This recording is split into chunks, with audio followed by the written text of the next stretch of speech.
मरीजों को बेड्स की संख्या चाहिए, आईसीयू बेड चाहिए, ऑक्सीजन सिलेंडर चाहिए, वो सारी व्यवस्थाओं पर एक बार, दो बार, तीन बार, चार बार कोर्ट ने फटकार लगाई।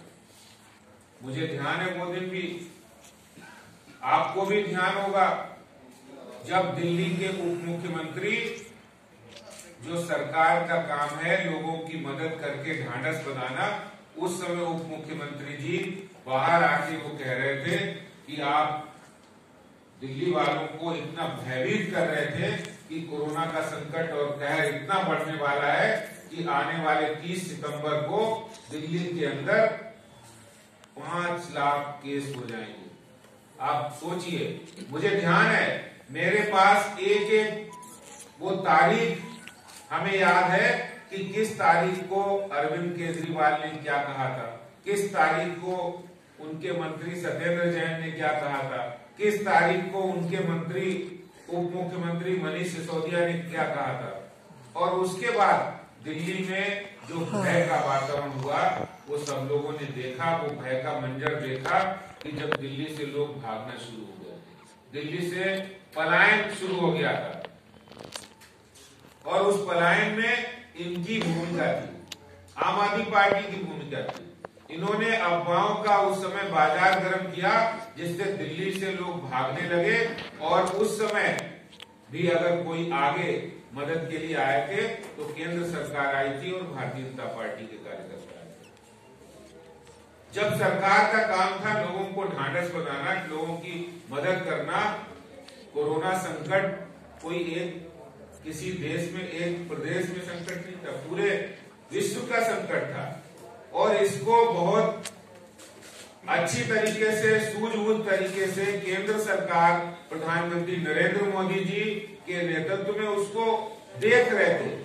लेकिन दिल्ली सरकार अपने पार्ट पर क्या रोल प्ले कर रही थी, ये सभी दिल्ली वासियों ने, देशवासियों ने देखा है। मुझे ध्यान है, सबसे पहले ऑल पार्टी मीटिंग गृह मंत्री अमित शाह जी ने बुलाई थी। मुख्यमंत्री जी को तो याद भी नहीं आया था कि हमें ऑल पार्टी मीटिंग भी बुलानी है, जनता के सहयोग के लिए आगे कदम बढ़ाना है। वो तो एक कमरे में बैठकर, अपने बंगले में बैठकर रोज प्रेस कॉन्फ्रेंस करते थे कि हम फला दिन 30,000 बेड की व्यवस्था कर देंगे।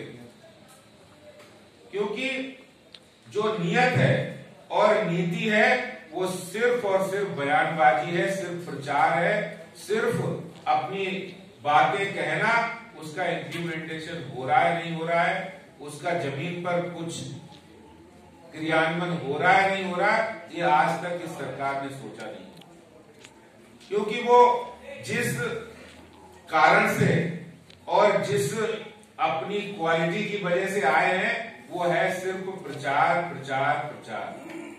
और शायद इसीलिए आज दिल्ली के लोग अपने आप को बहुत ठगा हुआ महसूस कर रहे हैं। मुझे ध्यान है, कल का दिन था, कल परसों का दिन था, रविवार को शादीपुर फ्लाईओवर के भारतीय जनता पार्टी के नेता प्रोफेसर विजय कुमार मल्होत्रा जी के नेतृत्व में दिल्ली के अंदर पहला फ्लाईओवर भारतीय जनता पार्टी के ओर से प्रोफेसर विजय कुमार मल्होत्रा जी जब मुख्यमंत्री थे तो पहला फ्लाईओवर किया था। उस समय देश की प्रधानमंत्री स्वर्गीय इंदिरा गांधी जी थी और वो पूरे विदेशों में जाकर उस फ्लाईओवर की तारीफ करती थी कि दिल्ली के अंदर इंफ्रास्ट्रक्चर बिल्डिंग का काम शुरू हो गया है और फ्लाईओवर बनना शुरू हो गया। और दिल्ली के लोगों को ये भी ध्यान है कि जब मदन लाल खुराना जी मुख्यमंत्री थे तो दिल्ली में मेट्रो लाने का काम हुआ था। डॉक्टर साहब सिंह वर्मा जब मुख्यमंत्री थे तो दिल्ली के अंदर नए कॉलेजेस बनाने का काम शुरू हुआ था और दिल्ली के अंदर विकास की एक नई इबारत लिखी गई थी। दिल्ली के अंदर इंफ्रास्ट्रक्चर का जाल बिछ गया था जब पूरे देश के दिल्ली के अंदर भारतीय जनता पार्टी की सरकारें थी। और आज जब हम 1 साल की बात करते हैं और पिछले 5 साल यानी लगातार जो 3 साल, 3 बार, तीसरी बार मुख्यमंत्री बने हैं, वो दिल्ली का बेड़ा गर्क करने का काम दिल्ली को विकास की दौड़ में सबसे पीछे करने का काम अगर किसी ने किया है तो वो दिल्ली के मुख्यमंत्री ने किया। विकास की तो बात बहुत भूल जाए हम, लेकिन अगर हम दूसरी तरफ करें तो दिल्ली को अराजकता की आग में, दिल्ली को दंगों की आग में किसने झोंका? और एक नहीं, एक चोरी और ऊपर से सीना जोरी। पहले आप कहो, आपकी पार्टी के लोगों ने, आपकी पार्टी के नेताओं ने दिल्ली में दंगों का षड्यंत्र रचा, उसमें आम आदमी पार्टी के नेता इन्वॉल्व थे और उन्होंने दंगों का षड्यंत्र रचा और उनके साथ भी खड़े हुए। उस समय भी दिल्ली बंधक बनी थी, दिल्ली अपने आप को असहाय महसूस कर रही थी। उस समय भी आप उन दंगाइयों के साथ खड़े थे। और आज की हम बात करें तो 26 जनवरी गणतंत्र दिवस को तिरंगे का अपमान जिसने किया, उन लोगों के साथ भी, वो चाहे उपद्रवकारी हो या वो दिशारवी हो, उन सबके साथ अगर कोई खड़ा है तो वो दिल्ली के मुख्यमंत्री अरविंद केजरीवाल खड़े। कोई ना कोई तो कनेक्शन है। अगर कनेक्शन नहीं है तो देश को अंतर्राष्ट्रीय स्तर पर बदनाम करने की साजिश करने वाले, देश के सांप्रदायिक सद्भाव को बिगाड़ने की कोशिश करने वाले और देश की छवि को खराब करने का काम करने वाले लोगों के साथ ही अरविंद केजरीवाल जी क्यों खड़े होते हैं? क्या उन्हें देश से प्यार नहीं है? वो सिर्फ अनार्किस्ट की भूमिका निभाना चाहते हैं। आज आम आदमी पार्टी जो एनार्किस्ट आदमी पार्टी बन गई, जो अरविंद अराजक पार्टी बन गई है, उसके 1 साल के लेखा जोखा में दिल्ली वालों को मिला क्या है? उन्होंने कहा हम फ्री पानी देंगे।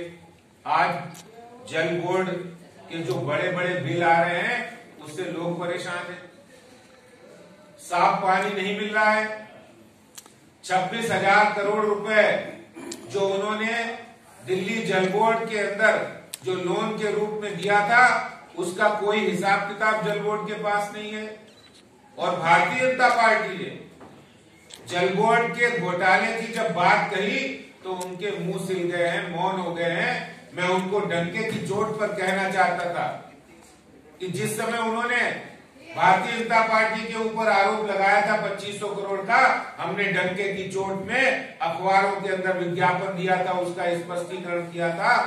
और आज दिल्ली के मुख्यमंत्री हो या उनके मंत्री हो, वो ये काम करने से कतरा रहे हैं। क्यों कतरा रहे हैं?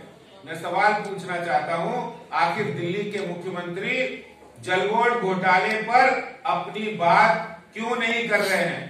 क्यों भारतीय जनता पार्टी के द्वारा लगाए हुए पोस्टर और होर्डिंग को पढ़वाने का काम कर रहे हैं? आखिर जिसके मन में चोर होता है, जो कुछ चोरी करता है, उसी को ये घबराहट होती है। हम सब जानते हैं, जब कोई आदमी गलती करता है, उसकी गलती को इंगित कर दो तो वो घबराहट होती है, उनके अंदर चिड़चिड़ापन आ जाता है। और ये तो डिक्टेटर लोग हैं, ये तानाशाह लोग हैं। जिस तरह की बातें मुझे पता है मीडिया के लोगों के साथ भी करते हैं। और बिजली की बात करें, कौन सी सरकार है जो बिजली के अंदर पीपीएससी चार्ज लेती है? कौन सी सरकार है जो पेंशन सरचार्ज लेती है? आप बताइए। फिक्स चार्ज जो पूरी दिल्ली में, हम अगर बात करें फिक्स चार्जेस की, तो पूरी दिल्ली में जब पीक आवर्स होता है तो मैक्सिमम 6,500 मेगावाट बिजली की जरूरत होती है। और आज ये बिजली कंपनियां दिल्ली सरकार की मिलीभगत से 22,700 मेगावाट बिजली के फिक्स चार्ज जनता से वसूल किए जा रहे हैं। आप बताइए, दिल्ली सरकार ने क्या किया है? बिजली की बात की, पानी की बात की, दिल्ली को हम पेरिस बना देंगे, दिल्ली को लंदन बना देंगे। अरे मुख्यमंत्री जी, आप ये तो बताइए कि आपने अपने कार्यकाल में कितने फ्लाईओवर्स का सैंक्शन किया है? आपने अपने कार्यकाल के अंदर कितनी इंफ्रास्ट्रक्चर बिल्डिंग का काम किया है? जो पुराने पेंडिंग काम है वो तो हो रहे हैं, इसके अलावा कोई नया काम आप बताइए कि नया काम आपने शुरुआत किया हो दिल्ली में। चाहे वो यमुना जी की सफाई का मामला हो, यमुना जी की सफाई में अगर हम रिपोर्ट कार्ड की बात करें तो 0 है। इन्होंने कहा था कि हम दिल्ली में सब लोगों को यमुना जी में डुबकी लगा देंगे, एक साफ सुथरी नदी बनाएंगे और यमुना जी के, दिल्ली के सब लोगों को यमुना जी में डुबकी लगाकर उनको पवित्र करेंगे। लेकिन आज यमुना जी के हालात क्या है? आज उसके कारण से पॉल्यूशन कितना बढ़ रहा है।